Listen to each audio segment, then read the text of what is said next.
ஓம் சாந்தி. பாபாவின் நினைவோடு 2/6/2025 முரளியின் சாரத்தை பார்க்கலாம். முதல் கேள்வி: வெகு தொலைவிலிருந்து வந்துள்ள தந்தை குழந்தைகளை தொலைநோக்கு பார்வையுடையவர்களாக்குவதற்காக எந்த ஒரு ஞானத்தை தருகிறேன் அப்படின்னு பாபா கேட்குறாங்க.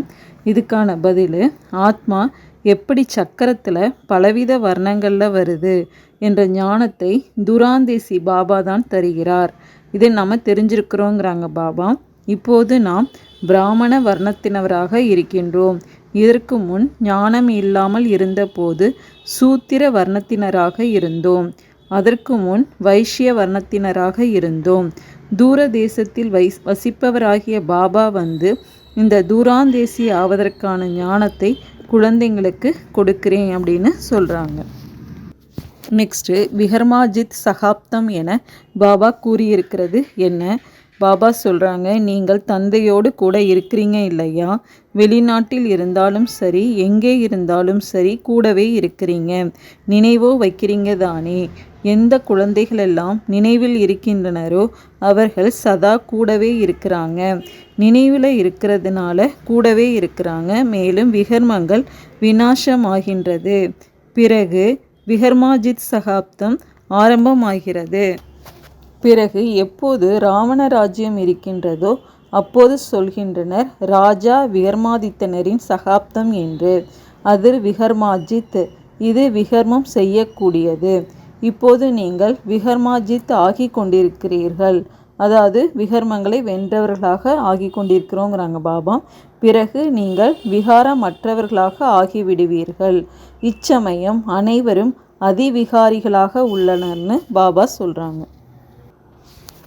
நெக்ஸ்ட்டு, சத்யுகத்தில் தேவதைகள் நாம் ஆதிசநாதனா தேவி தேவதா தர்மத்தை சேர்ந்தவர்கள் என அறிந்திருந்தார்களா என்ற கேள்விக்கு பாபா கூறும் பதில் என்ன? பாபா சொல்கிறாங்க, சத்யுகத்தில் தேவதைகள் நாம் ஆதிசநாதனா தேவி தேவதா தர்மத்தை சேர்ந்தவர்கள் என்று அறிந்திருந்தார்களான்னு கேட்குறாங்க. எப்படி நீங்கள் நினைக்கிறீர்களோ நாம் இந்து தர்மத்தினர் என்று சிலர் சொல்லுவாங்க, நாங்கள் கிறிஸ்தவ தர்மத்தினர் என்று. அதுபோல அங்கே தேவதைகள் தங்களை தேவி தேவதா தர்மத்தினர் என உணர்ந்திருக்கின்றார்களா? சிந்தனைக்கான விஷயமா இருக்குது இல்லையாங்கிறாங்க பாபா. நாம் இன்ன தர்மத்தினர் என உணர்வதற்கு அங்கே வேறு எந்த ஒரு தர்மமும் கிடையாது. இங்கே அநேக தர்மங்கள் உள்ளன. ஆகையினால் அறிமுகம் கொடுப்பதற்காக தனித்தனி பெயர்கள் வைத்துள்ளனர். அங்கே இருப்பதோ ஒரே தர்மம். அதனால் சொல்வதற்கான தேவையே இல்லை. நாம் இந்த தர்மத்தை சேர்ந்தவர்கள் என சொல்வதற்கு ஏதோ ஒரு தர்மம் உள்ளது, அதனுடைய ராஜ்யம்தான் இது என்று அவர்களுக்கு தெரியவே தெரியாது. இப்போது நீங்கள் அறிவீர்கள். நம்ம தான் தெரிஞ்சிருக்கிறோங்கிறாங்க பாபா. நாம் ஆதிசநாதனா தேவி தேவதா தர்மத்தினர் என்பதை குழந்தைகளாகிய நீங்கள் தான் தெரிஞ்சிருக்கிறீங்கன்னு பாபா சொல்கிறாங்க. நெக்ஸ்ட்டு, பாபா மகா பிரளயம் என்பதற்கு எப்படி விளக்கம் கொடுக்கின்றார்? அதுக்கான பதில், மகா பிரளயம் நடைபெறும், அதாவது எதுவுமே இல்லாமல் போய்விடும் என்பதும் கூட தவறாகி விடுதுங்கிறாங்க பாபா. பாபா வந்து புரிய வைக்கிறாரு சரி எது என்று. சாஸ்திரங்கள்லையோ நீர்மயமாகிவிடும் என காட்டப்பட்டிருக்கிறது. பாபா சொல்கிறாரு, பாரதத்தை தவிர மற்றதெல்லாம் நீர்மயமாக ஆகிவிடும். இவ்வளவு பெரிய சிருஷ்டி என்ன செய்யும்?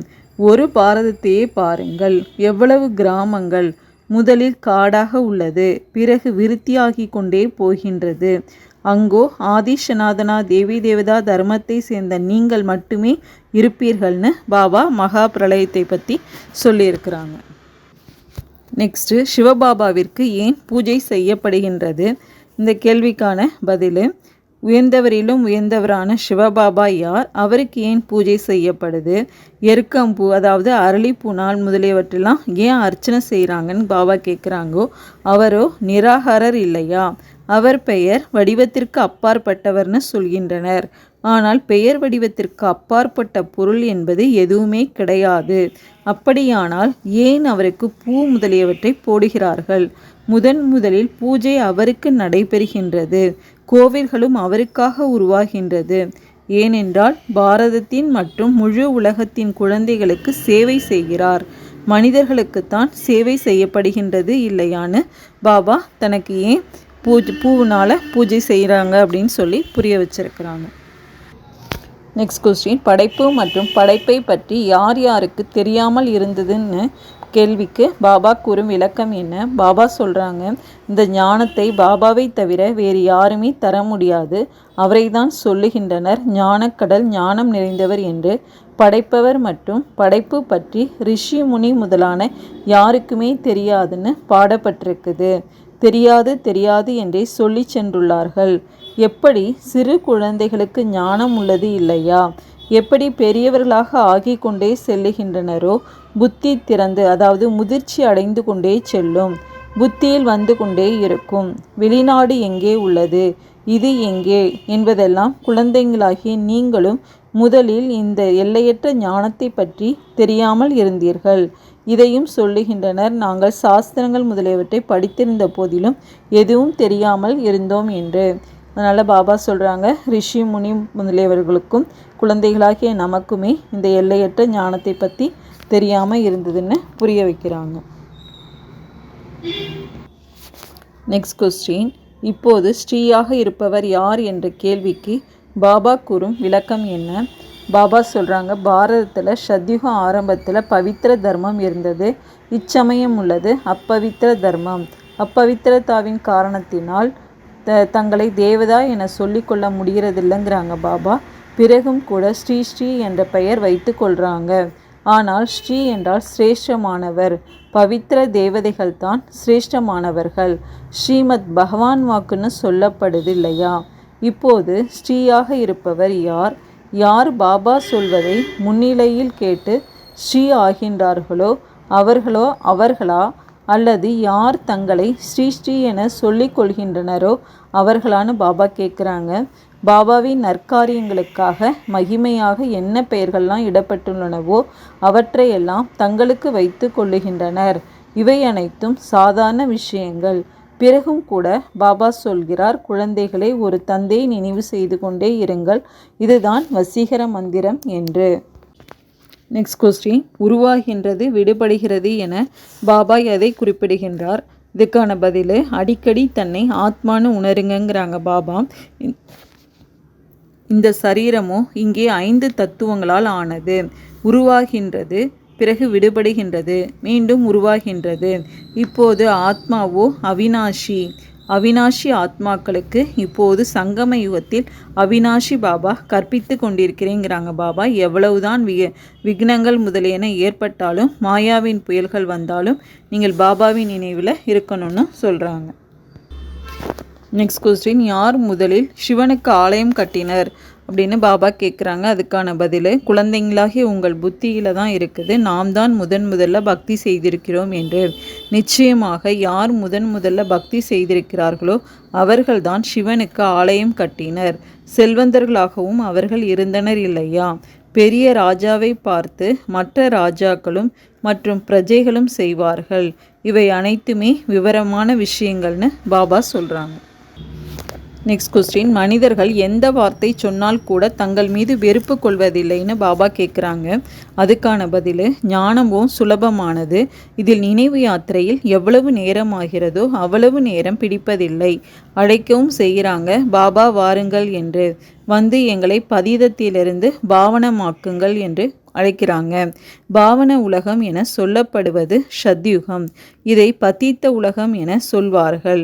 பதீத்த உலகம் என்று சொன்னாலும் கூட தங்களை புரிந்து கொள்றதே இல்லை, தன் மீதும் வெறுப்பு கொள்றதில்லைன்னு பாபா சொல்கிறாங்க.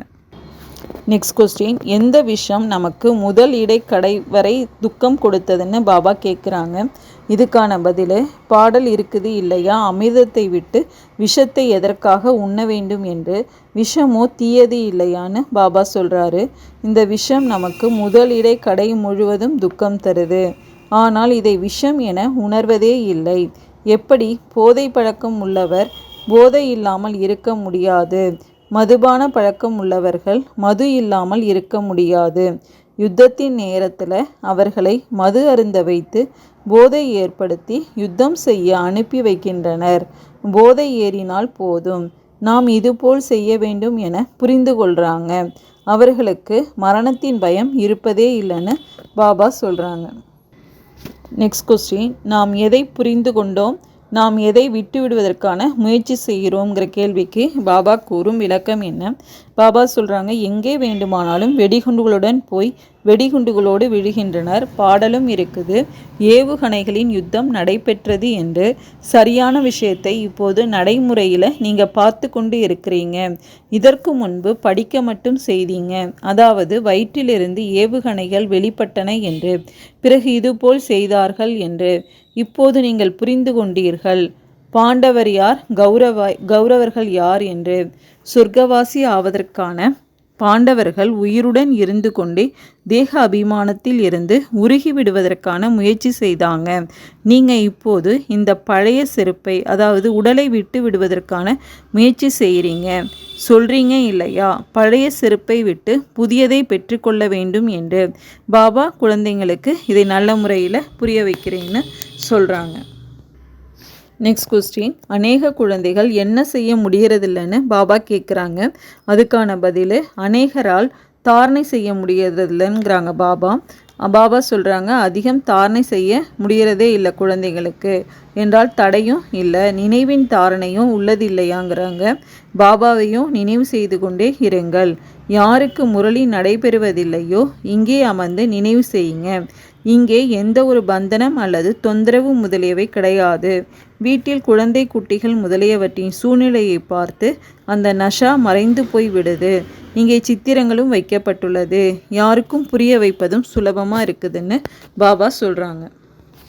நெக்ஸ்ட் கொஸ்டின், அநேகர் தங்களை யார் என்று சொல்லிக்கொள்வதாக பாபா கேட்குறாங்க. அதுக்கான பதில், ஞானக்கடலாக இருப்பவர் ஒரு பாபா தான், வேறு யாருமே இருக்க முடியாது. ஞானக்கடலான பாபா தான் நமக்கு புரிய வைத்து கொண்டிருக்கிறாரு. தற்சமயம் அப்படிப்பட்டவர்களும் அநேகர் வெளிப்படுறாங்க. நாங்கள் அவதாரம் எடுத்திருக்கிறோம்னு சொல்கிறாங்க. அதனால் உண்மையை கூறுவதில் எவ்வளோ விக்னங்கள் ஏற்படுது.